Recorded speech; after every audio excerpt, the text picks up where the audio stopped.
Hello everyone, I am Nishita और आज हम करने वाले हैं हमारा chapter deep water by William Douglas. William Douglas America के एक पॉलिटिशियन रह चुके हैं और लॉन्गेस्ट सर्विंग जज ऑफ अमेरिका भी रह चुके हैं। तो उन्हीं की autobiography of man and mountains का एक पार्ट हम करने वाले हैं जिसका नाम है डीप वाटर। तो इस चैप्टर में हम पढ़ने वाले हैं कि कैसे उनका फियर जो है वाटर के लिए डेवलप हुआ और फिर कैसे उन्होंने उस फियर से ओवरकम किया। हम किसी भी डर को ख़त्म कर सकते हैं, इस चैप्टर में वो ये बताना चाहते हैं। ठीक है, तो इस चैप्टर की स्टार्टिंग में वो बताते हैं कि जब वो 10-11 साल के थे तो उनकी मदर उनको याकिमा रिवर के पास जाने से मना करती थी, क्योंकि याकिमा एक बहुत बड़ी रिवर थी और वहाँ पे आए दिन किसी न किसी के डूब के मरने की खबरें आती रहती थी। तो उनकी मम्मी चाहती थी कि वो वहाँ पे रिवर के पास में ना जाए।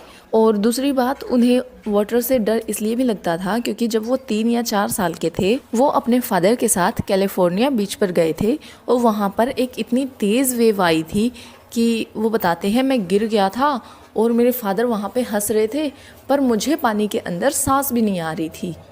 और तभी से कहीं ना कहीं मेरे अंदर ये फियर डेवलप हो गया है पानी को लेकर। और अब विलियम बड़े हो गए हैं 10-11 साल के, तो वो सोचते हैं नहीं अब तो डरना नहीं है, डर का सामना करूँगा मैं और स्विमिंग सीखूँगा, क्योंकि बच्चा है, बच्चे को स्विमिंग करनी बहुत पसंद है। तो वो स्विमिंग सीखने के लिए एक पूल में जाते हैं। उस पूल का नाम होता है YMCA पूल। ठीक है, तो जैसे नॉर्मली पूल होते हैं, एक तरफ से स्वेलो साइड होती है, एक तरफ से डीप एंड होता है, तो वैसे ही इसमें भी बताया गया है। जो डीप एंड था स्विमिंग पूल का वो 9 फीट्स था और जो दूसरी साइड थी स्वेलो साइड वो 2 या 3 फीट्स गहरी थी बस। हमारा जो विलियम है वो रोज़ जाता है और सीख के आता है स्विमिंग। अब थोड़ा थोड़ा उसका जो बचपन वाला डर था वो हट रहा था, कम हो रहा था। तभी एक दिन उसके साथ एक मिस एडवेंचर हो जाता है। उसमें क्या होता है, जो विलियम होता है वो अपनी स्विमिंग क्लास के लिए उस दिन जल्दी चला जाता है और फिर वो पूल के अंदर देखता है कि पूल येलो येलो सा दिख रहा है लाइट की वजह से। जो वाटर है वो पेल येलो कलर का दिख रहा है और बहुत गहरा सा भी दिख रहा है। तो वो सोचता है कि सब बच्चों को आ जाने दो, उसके बाद मैं स्विमिंग पूल में जाऊंगा। थोड़ा सा डर तो रहता ही है ना कि अकेले नहीं जाऊंगा, और ऊपर से बचपन में भी उसके साथ एक मिस एडवेंचर हुआ था, तो वो नहीं जाता और वो पूल के किनारे बैठ जाता है। तभी वो दूसरी साइड से एक मोटा सा हैवी सा बच्चा आता है जो एकदम हेल्दी होता है, और जो विलियम है वो बताता है कि वो लड़का 18 ईयर्स ओल्ड है और एकदम जाइंट है। कैसे ये बताऊँ, हाँ जैसे जियान है ना, जियान जैसे मान लो, सबको डराता है, धमकाता है और अपनी दादागिरी चलाता है, वैसे ही वो लड़का था बुली बॉय। वो भी सबको डरा धमका के और अपना काम करवाता था। तो वो जैसे ही विलियम को देखता है तो वो बोलता है, हे स्किनी, ओ पतलू सुन, गिरा दूँ तेरे को पूल में, बता गिरा दूँ? तो फिर वो बोलते हैं, विलियम कुछ बोल ही नहीं पाते, विलियम सिर्फ उसको निहार रहे होते हैं, पता नहीं क्या देख रहे होते हैं। और इतने में वो लड़का उठा के उनको और पूल में गिरा देता है। और ये सब इतनी जल्दी हुआ होता है कि विलियम बोलते हैं मैं सिटिंग पोजीशन में ही पूल के अंदर जा रहा हूँ, मैं नीचे बैठा हुआ था सिटिंग पोजीशन में, तो उसने उठा के गिर दिया और मैं सिटिंग पोजीशन में ही नीचे जाते जा रहा हूँ। तो उस टाइम पे, और उसको गिराया किस साइड में, पूल की डेप्थ जहाँ पे 9 फीट थी उस साइड में विलियम को गिरा दिया उस लड़के ने। तो अब विलियम बोलते हैं कि उस टाइम पे मुझे वो 9 फीट जो हैं वो 90 फीट के बराबर लग रहे हैं। और अब मैं बहुत डर गया था, पर इतना भी नहीं डरा था कि मेरे को होश ही नहीं है। मेरे को होश था, मैं कॉन्शियस था और मैंने एक प्लान बनाया कि जैसे ही मैं नीचे जाऊंगा तो नीचे फ्लोर पे मेरे पैर टच होंगे तो मैं कॉर्क की तरह जंप करूंगा, शैम्पेन की कॉर्क होती है ना, वैसे जंप करूंगा और बाहर निकल के आ जाऊंगा और दूसरे एंड पे चला जाऊंगा। जो 2 या 3 फीट्स वाली साइड है उस साइड में मैं चला जाऊंगा और फिर आराम से निकल जाऊंगा पूल से बाहर। तो वो ये सब सोचते हैं और फिर वो बताते हैं कि जैसे ही मैं फ्लोर पे पैर मेरे टच हुए तो मेरे पैर एकदम फ्रीज हो गए। जो मैंने सोचा वैसा बिल्कुल भी नहीं हुआ। मैंने टच किया और फिर मैं धीरे धीरे ऊपर आ रहा हूँ। मैंने तो सोचा था कि एकदम से फोर्स लगेगा तो एकदम से ऊपर आ जाऊँगा, पर ऐसा कुछ भी नहीं हुआ। मैं धीरे धीरे ऊपर आ रहा था, पर मैंने अपनी करेज नहीं खोई, मैंने अपनी हिम्मत नहीं खोई और मैंने सोचा कि नहीं, मैं फिर से ट्राई करूँगा। और वो फिर से ट्राई करते हैं और इस बार उन्होंने सोचा कि मैं स्प्रिंग की तरह ऊपर उछल के आ जाऊँगा और वो ऐसा एक बार नहीं, 2 बार नहीं, 3 बार नहीं, बहुत बारी करते हैं। और इतनी बारी करने की वजह से उनकी सांस फूलने लगती है, वो थक जाते हैं, एग्जॉस्ट हो जाते हैं। और फिर वो सोचते हैं कि पता नहीं मैं बाहर निकलूँगा कि नहीं निकल पाऊँगा। और फिर उन्हें कुछ समझ नहीं आता, फिर वो सोचते हैं कि अब मैं चिल्लाता हूँ, लोगों को बुलाता हूँ, कोई तो आएगा मेरी हेल्प के लिए। तो वो चिल्लाना शुरू करते हैं। पर होता क्या है कि पानी की वजह से पूल से बाहर उनकी आवाज़ भी नहीं जा रही थी। तो वो इतना थक गए थे कि उन्हें अपने हाथ पैर और बॉडी बहुत ही ज़्यादा हैवी लग रही थी। और अब वो सोच रहे थे बस अब मैं हाथ पैर ना चलाऊं और रिलैक्स हो जाऊं। रिलैक्स, कामनेस और पीसफुल फीलिंग आने लगती है। वो सोचते हैं कि बस अब ज़्यादा मेहनत नहीं करनी है और ज़्यादा हाथ पैर नहीं चलाने हैं, नेचुरली फ्लोट करता हूँ, आराम से पूल में रहता हूँ, ऐसा उन्हें फील आने लगता है उस टाइम पे। और वो अनकॉन्शियस हो जाते हैं। अब वो कहते हैं कि मुझे उतना याद था और उसके बाद सिर्फ मुझे इतना याद है कि मैं पूल से बाहर होता हूँ, वॉमिटिंग कर रहा होता हूँ, और वो जो बुली बॉय है वो लड़का खुद को जस्टिफाई कर रहा होता है कि आई एम जस्ट जर्किंग। तो ये सब हुआ होता है। तो इसमें हमारा फर्स्ट सीन जो है वो कंप्लीट हो जाता है, चैप्टर का फर्स्ट पार्ट। अब सेकेंड पार्ट में क्या दिखाया जाता है कि विलियम जो है वो बड़े हो गए हैं, पर विलियम के अंदर से वो डर गया नहीं है। अभी भी विलियम पानी से बहुत ज़्यादा डरते हैं। तो ये ट्रॉमा उनके दिल और दिमाग में बस चुका था। वो प्रॉपरली सो भी नहीं पा रहे थे। इनफैक्ट जो भी ऐसा काम होता जिसमें फोर्स लगती थी वो करने से भी वो डरते थे, क्योंकि उन्हें लगता था कि मैं फोर्स वाला काम करूँगा, मेहनत वाला काम करूँगा और फिर मैं एग्जॉस्ट हो जाऊँगा और फिर वही वाला ट्रॉमा मेरे को फिर से ट्रिगर हो जाएगा। तो इसी वजह से वो ना तो अपने दोस्तों के साथ स्विमिंग पे जा पाते थे और ना ही कोई ऐसी जगह पे जा सकते थे। तो हमारे राइटर इससे बिल्कुल थक चुके होते हैं। तो वो सोचते हैं कि नहीं, अब तो कुछ करना ही पड़ेगा, हमें माउंटेन ड्यू पीनी ही पड़ेगी। जो मैं ये हाइड्रोफोबिक हुआ हूँ ना, मतलब पानी से डरना शुरू हुआ है, इस डर को अब निकालना ही पड़ेगा। तो वो क्या करते हैं, अपने लिए एक पर्सनल इंस्ट्रक्टर हायर करते हैं।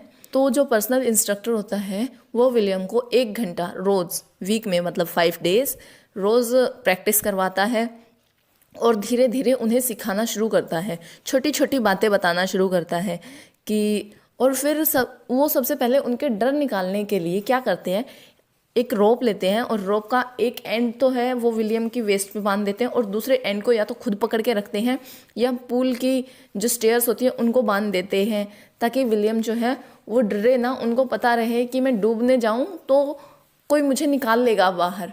वो ट्रस्ट डेवलप करने के लिए ऐसा इंस्ट्रक्टर करते हैं। और फिर धीरे धीरे धीरे प्रैक्टिस करते जाते हैं इंस्ट्रक्टर, उन्हें छोटी छोटी बातें बताते हैं, कैसे बाहर आके पानी से सांस को इनहेल करना है और फिर कैसे अंदर जाके एक्सहेल करना है। सब कुछ इंस्ट्रक्टर उनको छोटी छोटी बातें भी बताते हैं।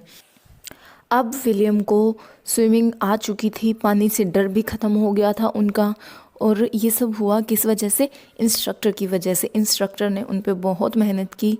इंस्ट्रक्टर अक्टूबर मंथ में आए थे विलियम को सिखाने के लिए और उन्होंने अप्रैल में उनको क्लीन चिट दे दी, डिक्लेयर कर दिया कि हाँ भाई अब तुम अच्छे से स्विमिंग कर सकते हो, कि अब तुम मस्त स्विमर बन गए हो, जाओ ज़िंदगी के मज़े लो। और फिर विलियम जो होते हैं वो अपने आप को सेटिस्फाई करने के लिए ये सोचते हैं कि मैं पूरे पूल में स्विम करके देखता हूँ। वो डीप एंड में भी जाता है, स्वेलो एंड में भी जाता है, पूरे पूल में घूम घूम के देखता है कि अच्छे से आ गई है ना उसको स्विमिंग। पर वो सेटिस्फाई नहीं हो पाता। वो खुद को सेटिस्फाई करने के लिए एक लेक पर जाता है कि मैं वहाँ पे जाके खुद को चेक करूँगा कि मुझे स्विमिंग आ गई है कि नहीं। तो वो कौन सी लेक पे जाते हैं, वो जाते हैं वेंटवर्थ लेक पे। ठीक है, सबसे पहले जुलाई में वो जाते हैं वेंटवर्थ लेक पे। वहाँ पे जाके वो चेक करते हैं कि उन्हें अच्छे से स्विमिंग आई है कि नहीं। जैसे ही वो लेक के किनारे खड़े थे तो वो लेक के अंदर देखते हैं कि लेक कितना गहरा है और सब कुछ उन्हें बहुत ज़्यादा डरावना सा लग रहा था। एक मिनी फॉर्म में फिर से उनका फियर वापस आया था, पर वो अपने डर पे कंट्रोल करते हैं और उसमें स्विमिंग करते हैं और स्विमिंग अच्छे से करते हैं। तो वेंटवर्थ पे स्विमिंग करने के बाद भी डगलस के मन में थोड़ा सा वहम रह जाता है कि बिल्कुल पक्का हो गया ना, मैं अब मैं कर सकता हूँ ना स्विमिंग, अब मैं कर सकता हूँ ना, कर लूँगा ना मैं स्विमिंग। तो वो फिर अपने आप को टेस्ट करने के लिए वो वॉर्म लेक पे जाते हैं। सेकंड लेक कौन सा है, वॉर्म लेक। पहला था वेंटवर्थ लेक और दूसरा है वॉर्म लेक। ठीक है, अब वो वार्म लेक पे जाते हैं और वो सीधा वहाँ जाके लेक में डाइव मार देते हैं। And then he swam one shore to another shore, एक किनारे से वो दूसरे किनारे पे तैर के निकल आते हैं।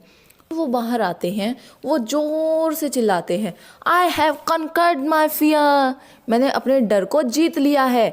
और यही आवाज़ वहाँ पे जो हिल्स होती हैं उनसे एको करके वापस भी आती है। हमारे जो डगलस हैं वो बताते हैं कि मैंने अपने डर को जीत लिया है, मैंने अपने डर पर जीत हासिल कर ली है। वो कहते हैं ना, माउंटेन ड्यू पी थी उन्होंने, तो उन्होंने कर दिखाया, डर के आगे जीत है। Douglas told us deep meaning of life, जो कुछ उन्होंने लाइफ में इस वाटर वाले इंसिडेंट से सीखा था। और उन्होंने बताया कि मरने से डर नहीं लगता, डेथ से किसे डर लगता है, डेथ में तो पीस होती है। वो कहते हैं in death there is a peace, ये लाइन थी उनकी, क्योंकि जब वो एकदम डेथ को एक्सपीरियंस कर रहे थे, मौत के मुंह में थे बिल्कुल स्विमिंग पूल में, तो वो बताते हैं कि मैंने एक कामनेस को, एक पीसफुलनेस को महसूस किया था। वो कहानी की अगर हम बात करें या विलियम डगलस की ऑटोबायोग्राफी की बात करें तो ये दिखाते हैं कि ऑथर ने अपने फियर से कैसे ओवरकम किया। हमें किसी भी डर को अपने साथ लेके जीना नहीं है, हमें उस डर से लड़ना है और लड़के उससे जीतना भी है। इनको तो लाइफ का जोखिम था, और जबकि इन्होंने 2 बार उस डर को महसूस कर लिया था, इनके साथ 2 बार पहले ऐसा हो चुका था, फिर भी इन्होंने ये डरे नहीं, इन्होंने कोशिश जारी रखी और स्विमिंग को सीखा। और सिर्फ सीखा ही नहीं, खुद को सेटिस्फाई करने के लिए लेक में, रिवर्स में कितने सारे टेस्ट किए अपने कि मैं कर सकता हूँ, अब मुझे पक्का, और अब मैंने पक्का फियर से ओवरकम कर लिया है। तो अब देखो, आपको भी आपके एग्ज़ाम से बिल्कुल नहीं डरना है। मुझे पता है बहुत सारे बच्चे एग्ज़ाम्स को लेके हवा बनाए बैठे हैं कि बोर्ड एग्ज़ाम्स हैं, 12th के एग्ज़ाम्स हैं। अरे बच्चे, 12th के एग्ज़ाम्स ही तो हैं, अभी तक 15 साल भी तो एग्ज़ाम दे के ही पास हुए ना, तो इस बार क्यों नहीं हो जाओगे। बहुत से बच्चे कहते हैं कि फुल मार्क्स तो से बचपन में लाए जा सकते थे, तो अब क्यों नहीं लाए जा, बचपन में ही लाए जा सकते। और मार्क्स सिर्फ मार्क्स होते हैं, मार्क्स के बारे में सोचना ही नहीं है, रिजल्ट हमारे हाथ में होता ही नहीं है, हम तो सिर्फ मेहनत कर सकते हैं। तो आपको भी वही करना है। और देखो, मेरे टीचर तो हमेशा कहते थे कि एग्ज़ाम देने के लिए ये मत सोचो कि हमें पास ही होना है, मतलब सोचना है, पर ऐसे मत सोचो कि हम जीतेंगे ही। सोच ऐसी रखनी चाहिए हमें, या तो जीत जाएंगे और नहीं जीते तो फिर सीख जाएंगे, फेल वेल कुछ नहीं होता, ठीक है, हमेशा लर्निंग मोड पे होना है। तो ऐसे ही हमारे जो ऑथर हैं वो बताते हैं कि हमें अपनी प्रॉब्लम्स का सामना करना चाहिए। अब आप लोग मुझे कमेंट सेक्शन में बताओ आपकी प्रिपरेशन कैसी चल रही है और नेक्स्ट वीडियो आपको कौन से चैप्टर पे चाहिए है। और कोई भी प्रॉब्लम हो तो let me know in comment section, and I am also available on Instagram. तब तक के लिए पढ़ते रहिए, खुद का ख्याल रखिए, और एग्जाम्स के लिए best of luck and take care. Tata, bye bye.